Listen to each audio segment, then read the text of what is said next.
Selamat sore anak-anak. Selamat sore Ibu. Apa kabar hari ini? Baik Ibu. Ketua kelasnya siapa? Saya Ibu. Namanya siapa? Belandina Luruk Ibu. Sudah absen? Sudah Ibu. Berapa banyak jumlah siswa dalam kelas ini? 20 orang Ibu. Sudah berdoa? Sudah Ibu. Oke, karena hari ini merupakan hari pertama kita, maka Ibu akan memperkenalkan diri. Nama Ibu Erma Piana Dinisasi, anak-anak boleh panggil dengan Ibu RP. Baik Ibu RP. Terima kasih. Sudah siap menerima materi kita hari ini? Sudah Ibu. Oke, sebelum masuk pada materi kita, Ibu akan memberikan bayangan mengenai materi kita ini. Nah, apa yang anak-anak ketahui tentang bencana yang saat ini negara kita alami? Virus Ibu. Virus apa? Virus Corona. Nah, virus corona ini penyebarannya melalui apa? Melalui udara, sentuhan tangan, dan juga penggunaan barang bekas yang sudah digunakan oleh orang yang terinfeksi oleh virus Corona Ibu. Oke, jawabannya benar sekali. Mari kita berikan aplaus. Oke, jadi virus corona ini berasal dari negara Cina, yang asal mulanya itu melalui hewan kelelawar. Nah, orang-orang yang mengkonsumsi kelelawar ini terinfeksi yang namanya virus corona. Nah, virus corona ini penyebarannya itu sangat cepat. Bisa melalui udara, bisa melalui sentuhan tangan, dan juga bisa melalui barang-barang bekas yang bekas orang-orang yang terinfeksi penyakit virus corona. Nah, karena Ibu sudah memberi sedikit bayangan, berarti anak-anak tahu materi kita hari ini tentang apa? Virus Ibu. Pintar sekali. Jadi materi kita hari ini itu mengenai tentang virus. Nah, sebelum kita masuk pada virus, Ibu akan memberitahu tentang tujuan kita mempelajari materi kita hari ini. Yang pertama itu dapat mengetahui sejarah penemuan virus. Yang kedua itu dapat mengetahui pengertian virus. Yang ketiga itu dapat mengetahui ciri-ciri virus. Dan yang keempat itu dapat mengetahui bentuk-bentuk virus dan penyakit yang disebabkan oleh virus itu sendiri. Nah, karena kita sudah mengetahui tujuan pembelajaran kita hari ini, maka kita akan masuk pada sejarah penemuan virus. Nah, sejarah penemuan virus ini ditemukan oleh beberapa ahli dengan mereka melakukan suatu percobaan. Nah, ahli yang pertama adalah Adolf Meyer. Nah, Adolf Meyer ini melakukan percobaan dengan menggunakan tanaman tembakau. Nah, tanaman tembakau yang berpenyakit ini diambil daunnya, kemudian diekstrak, dihaluskan dengan menggunakan mortal atau yang biasa kita sebut dengan cobek. Setelah dihaluskan, maka daun tembakau yang dihaluskan itu diambil ekstraknya. Hasil dari ekstrak daun tersebut akan disemprot pada tanaman tembakau yang sehat. Nah, setelah beberapa hari kemudian, ternyata tanaman tembakau yang sehat itu pun menjadi sakit. Nah, timbulnya bintik-bintik kekuningan itu yang merupakan jenis penyakit yang menyerang tanaman tembakau tersebut. Dari situ Adolf Meyer menyimpulkan bahwa penyakit pada tanaman tembakau yang sakit menulari tanaman tembakau yang sehat.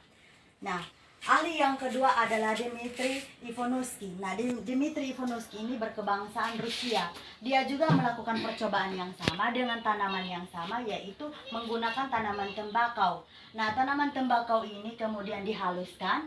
Setelah itu melakukan penyaringan ekstrak daun tembakau dengan menggunakan filter yang ditemukan oleh lembaga Pasteur di Paris. Nah, hasil dari penyaringan ini kemudian diekstrak. Nah, hasil ekstrak ini kemudian disemprotkan pada tanaman tembakau. Nah, beberapa hari kemudian ternyata tanaman tembakau itu menjadi sakit. Nah, di sini Dmitri Ivanovsky itu menyimpulkan bahwa tanaman tembakau yang sakit itu tidak disebabkan oleh bakteri ataupun virus, tetapi yang menyebabkan tanaman tembakau itu sakit adalah partikel yang lolos dari penyaringan yang menggunakan filter yang ditemukan oleh lembaga Pasteur di Paris. Ahli yang berikut adalah Matthias Beijerinck. Matthias Beijerinck ini juga melakukan percobaan, namun percobaannya itu dia melakukan sebanyak 2 kali secara berturut-turut. Nah, di sini Matthias Beijerinck juga melakukan percobaan yang sama dengan menggunakan tanaman yang sama seperti ahli-ahli sebelumnya.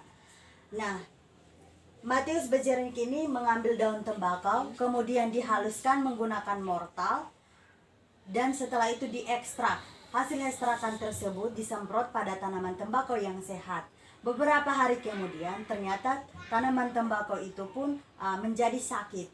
Nah, di sini Martius Beijerinck ini menyimpulkan bahwa partikel yang menyerang tembakau bukan bakteri namun sejenis cairan hidup pembawa penyakit, di mana bentuknya sangat kecil dan hanya dapat hidup pada makhluk hidup yang diserangnya. Nah, Martius Beijerinck ini melakukan percobaan pada tahun 1897.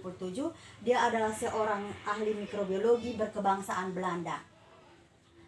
Ahli yang keempat adalah Wendell Stanley. Nah, Wendell Stanley juga melakukan percobaan yang sama dengan tanaman yang sama seperti ahli-ahli sebelumnya. Namun yang membedakan di sini adalah Wendell Stanley dapat mengisolasi dan mengkristalkan partikel penginfeksi.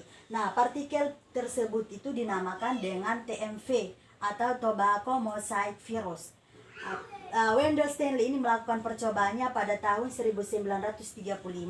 Dia adalah seorang ilmuwan yang berkebangsaan Amerika. Setelah kita mengetahui sejarah penemuan virus, kita akan masuk pada pengertian virus. Nah, virus ini berasal dari bahasa Latin, yaitu viron yang berarti racun. Jadi, virus adalah parasit mikroskopik yang menginfeksi sel organisme hidup bisa pada hewan, makhluk tumbuhan atau manusia. Nah, mengapa dikatakan parasit? Karena organisme mikroskopik yang hidup bergantung pada organisme lain dengan cara menempel pada sel organisme inang serta mengambil nutrisi pada organisme inang tersebut.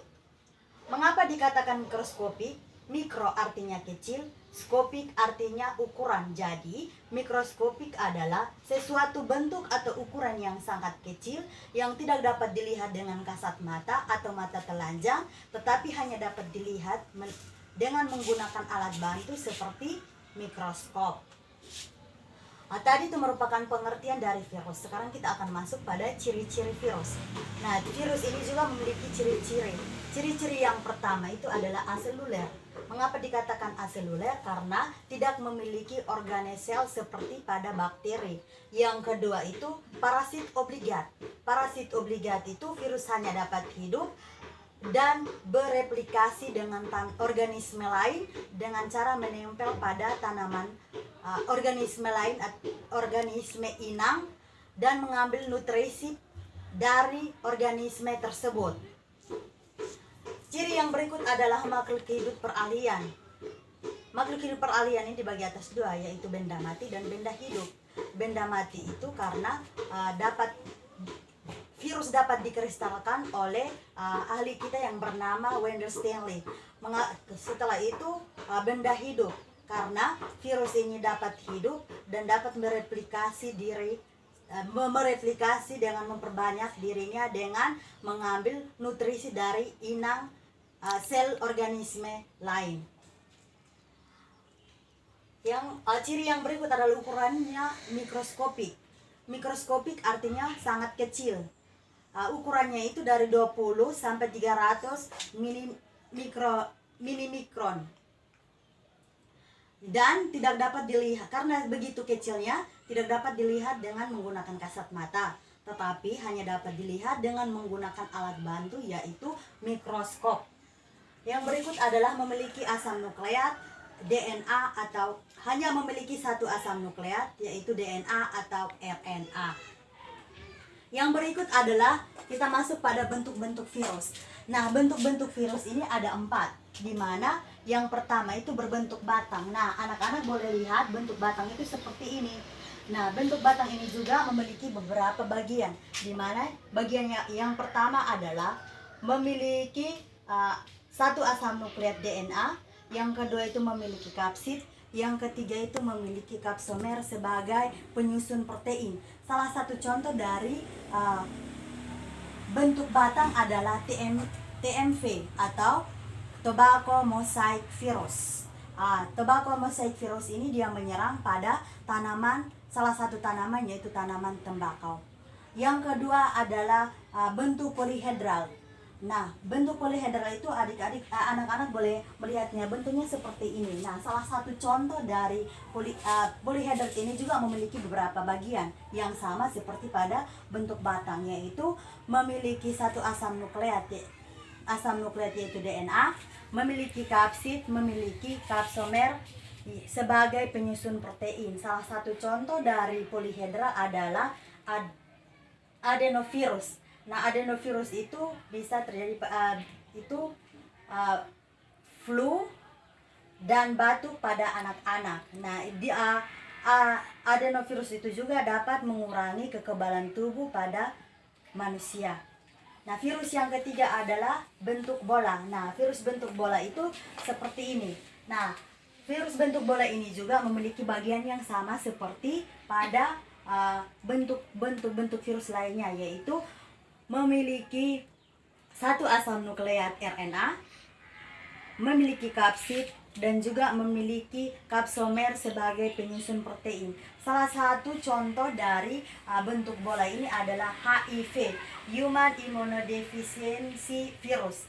Nah, virus ini dapat menyerang pada sistem kekebalan tubuh. Nah, untuk mendapat penyakit ini hanya dapat melalui hubungan seks dengan orang lain. Nah, makanya kita akan mengalami penyakit yang disebut dengan virus HIV tersebut.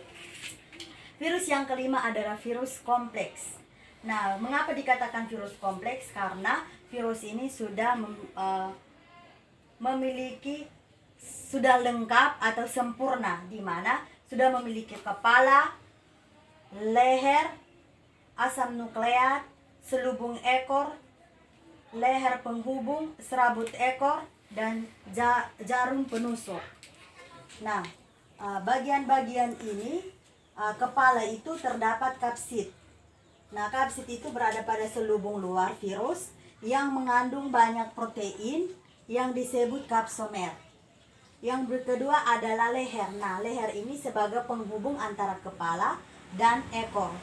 Nah, dia juga memiliki satu asam nukleat sebagai informasi genetik untuk replikasi atau penggandaan.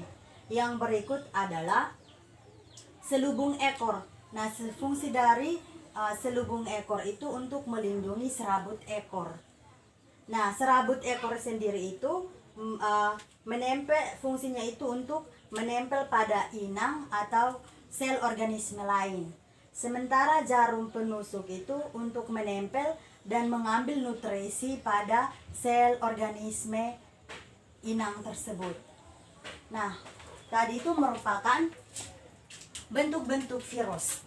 Nah, kita sudah mengetahui sejarah penemuan virus, pengertian virus, ciri-ciri virus, dan juga bentuk-bentuk virus. Nah, adik-adik, siapa yang dapat menyimpulkan materi kita hari ini? Saya, Ibu. Ya, silahkan. Baik, di sini yang dapat saya simpulkan adalah di sini tentang virus, yaitu kita mengetahui bahwa virus berasal dari bahasa Latin yaitu virion, artinya racun. Jadi di sini virus itu dia dapat menyerang sel organisme yang hidup, contohnya seperti manusia, tumbuhan, dan hewan. Dan sekarang juga virus yang sekarang kita ketahui atau sedang melanda negara kita itu yaitu virus corona. Virus corona ini kita juga mengetahui bahwa dia punya cara penularannya atau cara untuk seseorang terinfeksi itu melalui udara, melalui sentuhan tangan atau saat berjabat tangan dengan orang lain yang sudah terinfeksi virus corona, dan juga penggunaan barang bekas yang sudah dipakai oleh orang yang terinfeksi atau terjangkit virus corona. Sekian dan terima kasih dari saya, Ibu. Mari kita beri aplaus, jawabannya benar sekali. Karena Ibu akan mengulang. Teman kalian sudah menjelaskan atau sudah memberi kesimpulan, maka materi kita cukup sampai di sini. Sekian dan terima kasih. Kita akan bertemu minggu depan. Selamat sore.